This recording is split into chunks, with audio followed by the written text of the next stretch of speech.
Iran और Israel के बीच चले इस 1.5 महीने के युद्ध में या कहें कि इस महामंथन में क्या निकलकर सामने आया, तो सबसे बड़ी बात एक ही चीज निकल कर आई, वो अमेरिका की फजीहत।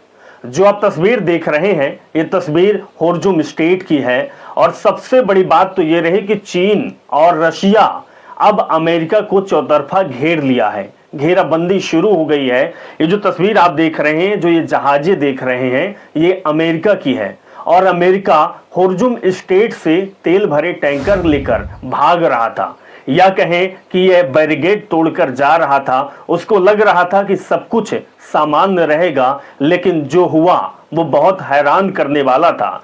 ट्रंप के बैरिकेड को तोड़कर निकले चीन और रूस के तेल टैंकर, जो ये जहाज हैं, इनको घेराबंदी कर ली गई है।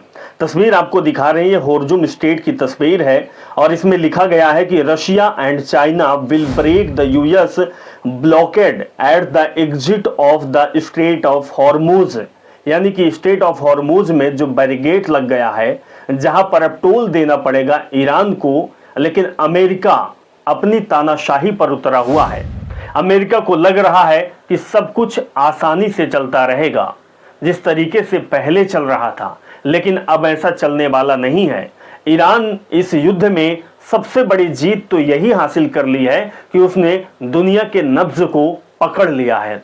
स्ट्रेट ऑफ होर्मुज़ जो उसके देश से निकलता है, वो समुद्र का क्षेत्र अब ईरान के बस में हो गया है। अब ईरान यहां से निकलने वाले तेल जहाजों, ईंधन की जहाजों से टैक्स लेगा, क्योंकि मध्यस्थता की बात लगातार आई है, लेकिन मध्यस्थता हुआ नहीं है। एक बार ये तस्वीर देखिए और देखिए कि किस तरीके से नाकेबंदी, घेराबंदी की गई है चीन और रशिया के द्वारा। यानी कि अमेरिका अब अलग थलग दिखाई देने लगा है। वो अमेरिका जो कहता था कि हम ईरान के तेल भंडार पर कब्जा कर लेंगे, दरअसल अब उसकी जहाजें तक निकल नहीं पा रही है। ये सबसे बड़ी आपदा अमेरिका के सामने आ गई है। यानी कि रूस और चीन ने अमेरिका को घेराबंदी करने में आगे आ गए हैं। इधर दूसरी तस्वीर भी आपको दिखाएंगे। दर्जनों फिलिस्तीनी एक कचरा ट्रक के अंदर छिपकर सामरिया क्रॉसिंग के जरिए इजराइल में प्रवेश करने की कोशिश करते हुए पकड़े गए। इजरायली मीडिया ने इसको रिपोर्ट किया है। तस्वीर आप देखिए कि किस तरीके से जो ये फिलिस्तीनी हैं, ये कचरा ट्रक के अंदर छिपकर सारिया क्रॉसिंग कर रहे थे और इजराइल जा रहे थे, लेकिन पकड़े गए। अब घेराबंदी चौतरफा होने लगी है। चारों तरफ से घेराबंदी की तस्वीरें निकल कर आई है और सिर्फ एक ही बात सामने आ रही है कि अमेरिका की चारों तरफ से फजीहत हो गई। इजराइल का हाल क्या है, ये आपने लगातार देखा है। खबरों में हमने आपको दिखाया है कि 1.5 महीने में जो इजराइल का हाल पछता हुआ है, वो शायद किसी युद्ध में कोई देश झेला हो। इसी तरीके से और खबर आपको दिखाएंगे कि आखिर आज के दिन में इस युद्ध में चल क्या रहा है। नमस्कार, मेरा नाम अभिषेक तिवारी और आप देख रहे हैं the live TV. The live TV, सच सबसे आगे। तो हमने वो तस्वीर आपको दिखाई है कि चीन और रशिया किस तरीके से ईरान का साथ दे रहे हैं, अमेरिका को धूल चटा रहे हैं। और हमने आपको ये भी बताया कि किस तरीके से अब लोग इजराइल की ओर पलायन कर रहे हैं। लेकिन जानना तो जरूरी ये भी है कि नेतन्याहू भाई साहब कर क्या रहे हैं। एक बार नेतन्याहू का ये बयान सुनिए। नेतन्याहू कैबिनेट बैठक किए हैं, मीडिया के सामने मुखातिब हुए हैं, उसके बाद जो उन्होंने कहा है वो हम आपको बताएंगे। पहले एक बार इनका बयान सुनिए। בוקר טוב, אתמול הייתי אי שם בלבנון, ברצועת הביטחון עם כוחותינו, עם חיילי המילואים הנפלאים שלנו, עם המפקדים הנועזים. הם עושים שם עבודה מדהימה, ברוח איתנה, בנחישות גדולה, ובהצלחות גדולות שכמובן צריך להכיר בהם. הדבר הראשון זה שהם מרחיקים. दरअसल ये गीदड़ भभकी चल रही है और नेतन्याहू साहब कह रहे हैं कि हम राष्ट्रपति ट्रंप के ईरान पर समुद्री नाकेबंदी के सख्त रुख का समर्थन करते हैं। इनको लग रहा है कि अमेरिका ने जो नाकेबंदी की है उससे प्रभाव पड़ने वाला है। इजराइल करेगा तो करे क्या, क्योंकि इजराइल तो घिर चुका है। उसके सामने अब रास्ता नहीं बचा कि अमेरिका के अलावा वो किसी देश के संपर्क में आए। जो कह रहा था कि हम दुनिया में सबसे ताकतवर बनने की दिशा में जा रहे हैं, वो दरअसल अब भीगी बिल्ली बन चुके हैं और दुम हिलाते हुए डोनाल्ड ट्रंप के पीछे घूम रहे हैं। उन्होंने कहा है कि हम अमेरिका के साथ लगातार समन्वय में हैं, कोऑर्डिनेशन में हैं। मेरी उपराष्ट्रपति जेडी वेंस से बातचीत हुई। मुद्दा जो मेन रहा वो ये रहा कि समृद्ध यूरेनियम को हटाना और ये सुनिश्चित करना कि आगे कोई यूरेनियम संवर्धन ना हो। यानी कि यूरेनियम को लेकर ही इस युद्ध को छेड़ा गया। अमेरिका को डर था कि अगर ईरान के पास यूरेनियम है, वो उसका भंडारण कर रहा है, अगर कहीं परमाणु परीक्षण कर लेता है तो फिर दुनिया में क्या होगा। और सबसे बड़ी बात कि जो सुपर पावर अमेरिका अपने आप को रिप्रेजेंट करता है दुनिया के सामने कि वो सुपर पावर है, दुनिया का सबसे मजबूत देश है, अगर ईरान न्यूक्लियर टेस्ट कर लिया तो फिर ये जो भ्रम है डोनाल्ड ट्रंप का और अमेरिका का, वो भी दरअसल हट जाएगा। इसीलिए ये बात सामने आ रही है और नेतन्याहू कह रहे हैं कि यूरेनियम समृद्ध को हटाना और ये सुनिश्चित करना कि आगे कोई यूरेनियम का संवर्धन ना हो, हम अमेरिका के साथ हैं। लेकिन अमेरिका का साथ तुम्हें सिर्फ और सिर्फ घाटा पहुंचाएगा, तबाही लाएगा। और ये देखिए, Iran is weaker then ever and Israel is stronger than ever. इस कैप्शन के साथ पीएम नेतन्याहू ने यह वीडियो शेयर किया और अपने बयान में ईरानी लीडर्स के नाम गिनाए हैं। सुनिए क्या कह रहे हैं नेतन्याहू जी। איראן היא כבר לא אותה איראן,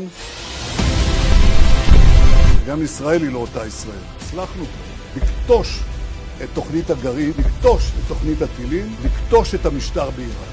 חיסלנו את המנהיג העליון חמינאי, את מחליפו בפועל, אריג'אני, שר ההגנה, שר המודיעין, הרמטכ"ל של צבא איראן, מפקד יחידת המבצעים של כוח קודס, מפקדי משמרות המהפכה. यानी कि नेतन्याहू जी को अभी भी लग रहा है कि ईरान कमजोर है और इजराइल बहुत मजबूत है। शर्म आनी चाहिए, इतने लतेड़े खाने के बाद तो बड़े बड़े होश में आ जाते हैं। लेकिन नेतन्याहू साहब, आप होश में नहीं हैं। आप पता नहीं कि एप्स्टीन में कौन सा नशा पाल लिए हैं कि आपको समझ नहीं आ रहा है कि आपका तेल अवीव, आपका इजराइल तबाही के गर्त में पहुंच गया। आपके पास कोई कूटनीति नहीं बची, आपके पास कोई विकल्प नहीं बचा। आप पहले ही ईरान के सामने सरेंडर हो जाते, लेकिन आप उस गीदड़ भभकी के आगे आप दुम हिलाते रह गए। अमेरिका आपका इस्तेमाल करता रह गया। नेताओं का नाम लीजिए, पोस्ट करिए कि हमने बहुत कुछ किया, लेकिन आपने जो किया वो आप खुद ही जानते हैं कि आपने क्या किया। अगर हमने समय पर कार्रवाई नहीं की होती तो इस्फान, अंताज, फोर्दो और बुशेहर को ऑगविट्स, मालदेन और सोनी बेर जैसे विनाशकारी शिविरों की तरह याद किया जाता। विनाश का ये समय ही है इजराइल, क्योंकि तुमने जो गाजा में किया है उसका फल तो तुम्हें मिलेगा ही।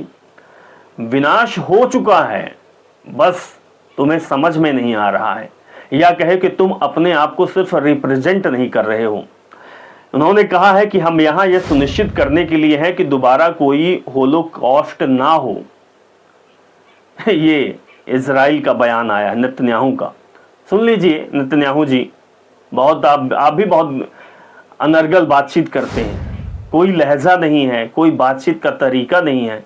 युद्ध में आपने परास्त हुए हैं, आपने हारी है, फिर भी आप अपने आप को शेर बता रहे हैं। गीदड़ बन चुके हैं आप नेतन्याहू। सुनिए। החשוב ביותר ערב יום השואה זה לומר את הדבר הבא: אם לא היינו פועלים, אם לא היינו לוקחים את גורלנו בידינו במדינת ישראל העצמאית עם צבא ההגנה לישראל וזרועות הביטחון שלנו, השמות איספהאן, नतांज, फोर्दो। और ऐसा हो भी क्यों ना, क्योंकि अमेरिका जो है वो हमेशा डॉलर छापने की बात करता है। अमेरिका अपने आप को सुपर पावर इसीलिए कहता है क्योंकि उसका जो मेन टारगेट होता है वो किसी भी देश को लड़ाकर, हथियार बेचकर डॉलर को जनरेट करना, इलाके को कब्जा करना, अपने अधीन करना। यानी कि आपदा में अवसर अगर कोई सही तरीके से भजाता है वो है अमेरिका।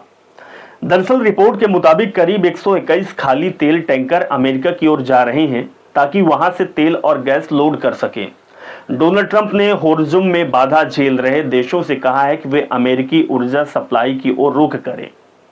इससे पहले हमारे देश के जो सर आका हैं, हमारे देश के जो माय डियर फ्रेंड हैं, वो भी बहुत सारा टैक्स उन्होंने ले लिया, टैरिफ लगा दिया, लेकिन फिर भी नरेंद्र सरेंडर होते दिखाई दिए। और अमेरिका ये चाहता है कि ईरान से या किसी भी देश से तेल इधर ना खरीदा जाए, बल्कि व्यापार सीधे तौर पर अमेरिका से किया जाए। यानी कि वो अवसर तलाश रहा था, वो उसको लग रहा था कि अगर ये युद्ध होता है, होर्मुज़ स्ट्रेट का रुकना, पाबंदी होना दरअसल अमेरिका के इंटरनल कूटनीति है।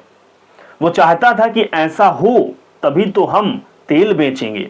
और अब विश्व से कई देशों से अपील कर रहा है कि तेल हमारे यहां से खरीदो। अब तुम्हें ईरान या किसी देश जाने की जरूरत नहीं होगा। ये बहुत बड़ा बयान आया है, एक बार इस बयान को सुनिए। A ship tracking firm reports 121 empty oil tankers are making their way to the United States of America. 68 of those 121 vessels are very large crude carriers capable of carrying 2 million barrels apiece. President Trump has urged countries squeezed by Iran's disruption of the Strait of Hormuz. इसके बाद ये खबर भी दिखाएंगे और ये खबर आपको देखना बहुत जरूरी है क्योंकि ईरान की तरफ से ये बताया गया है। अमेरिकी उपराष्ट्रपति जेडी वेंस ने कहा है कि ईरान ने पूरी दुनिया के खिलाफ आर्थिक आतंकवाद किया है, जैसा कि राष्ट्रपति ने दिखाया। इस खेल में दोनों तरफ से जवाब दिया जा सकता है। जवाब देने की कोशिश तो आपने की है, आपने नरसंहार किया है, मासूम बच्चों को मारा है, आपने ईरान के सर आका आयतुल्लाह खमेनी को मारा है और आपको लगता है कि आतंकवाद ईरान है। आपकी ये गलतफहमी दूर कब होगी, बयान को सुनिए। What they have done is engage in this act of economic terrorism against the entire world. They basically threatened any ship that's moving through the Straits of Hormuz. Well, as the President of the United States showed, two can play at that game. And if the Iranians are going to try to engage in economic terrorism, we're going to abide by a simple principle that no Iranian ships are getting out either. दरअसल ये बयान दिया जा रहा है, लेकिन एक बहुत बड़ा खुलासा भी है जो जेडी वेंस ने किया है। दरअसल यूएस ईरान वार्ता पर जेडी वेंस का बहुत बड़ा खुलासा हुआ है। वेंस ने कहा कि ईरानी डेलीगेशन के पास डील फाइनल करने का अधिकार नहीं था, उन्हें तेहरान जाकर ऊपरी नेतृत्व से मंजूरी लेनी थी, इसीलिए हम पाकिस्तान से लौट आए।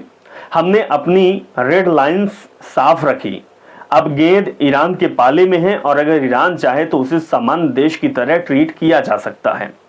यानी कि अमेरिका जो कह रहा है वो कह रहा है कि हमने बातचीत की नहीं है, ईरान अब हमारे कब्जे में है, कि गेंद जो है हमारे पाले में है, लेकिन तुम गेंद फेंकोगे, अमेरिका के पास बैट है और छक्के ही छक्के मारेंगे, तुम्हारे छक्के छुड़ा देंगे। इस बयान को सुनना जरूरी है।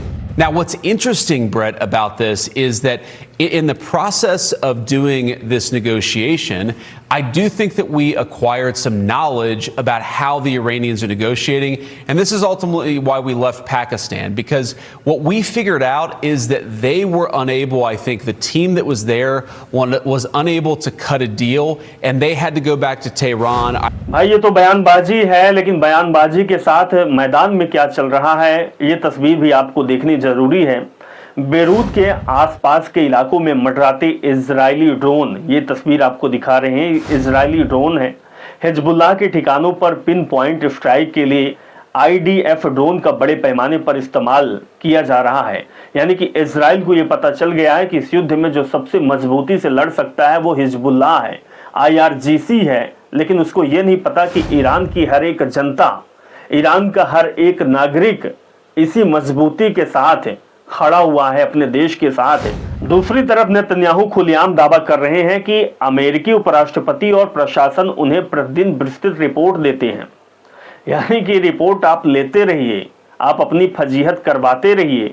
Netanyahu is claiming openly that the US vice president and the administration report to him in details on a daily basis पे आपके पास रिपोर्ट आती है, लेकिन आपका हाल क्या हो रहा है ये बहुत हंसने वाली बात है। जीत का जश्न आप मनाओ, हारने के बाद भी आप जीत का जश्न मनाते रहो, आप अपने आप को दिलासा देते रहो, अपने देश के लोगों को भ्रम के पाले में पालते रहो, भ्रम फैलाते रहो। लेकिन हकीकत तो दुनिया जान चुकी है कि ना तो इजराइल ना तो अमेरिका दोनों तबाही के गर्त में पहुंच गए। इस युद्ध में सबसे ज्यादा अगर नुकसान हुआ है, सबसे ज्यादा किरकिरी हुई है, तो वो इजराइल और अमेरिका की हुई है। इधर एक बड़ी खबर आपको और दिखाएंगे। In talks Iran is said to have offered of the suspend uranium. दरअसल बातचीत में ईरान के कथित तौर पर 5 साल के लिए यूरेनियम संवर्धन निलंबित करने की पेशकश की गई। अमेरिका 20 साल के प्रतिबंध पर अड़ा हुआ था, लेकिन उसका ये अड़ूपन काम नहीं आया और वो झुकना उसको पड़ा, बातचीत नहीं हुई। Netanyahu is arguably that only criminal in human history who has managed to stay out of the prison openly। दरअसल नेतन्याहू शायद मानव इतिहास का एकमात्र ऐसा अपराधी है जो अनगिनत जघन्य अपराध खुले आम करके जेल जाने से बच निकला है। दरअसल नेतन्याहू अपराधी तो है, अपराधी ये आज का नहीं है, ये सदियों का है। और जिस तरीके से नेतन्याहू ने ईरान के साथ किया, ईरान देश में बमबारी की, मिसाइलें दागी और जो सबसे कायरता वाली बात की, वहां के बच्चों को टारगेट किया और कई मासूम बच्चियों को मारा, ये अपराध नहीं तो क्या है। नेतन्याहू की अब हकीकत दुनिया के सामने खुल गई है, अमेरिका की बैंड बज गई है। ईरान अपने गर्मजोशी के साथ उसी तरीके से डटा हुआ है। युद्ध में ईरान की जीत हुई, अमेरिका की हार हुई, इजराइल तबाह हुआ, लेकिन गीदड़ भभकी बंद नहीं हुई। अमेरिका अपने अपने हिसाब से वादे दावे कर रहा है और ईरान के ऊपर नेतन्याहू अलग अलग बातें कह रहे हैं, लेकिन नेतन्याहू के पास अमेरिका के सामने दुम हिलाने के अलावा कोई भी रास्ता नहीं बचा।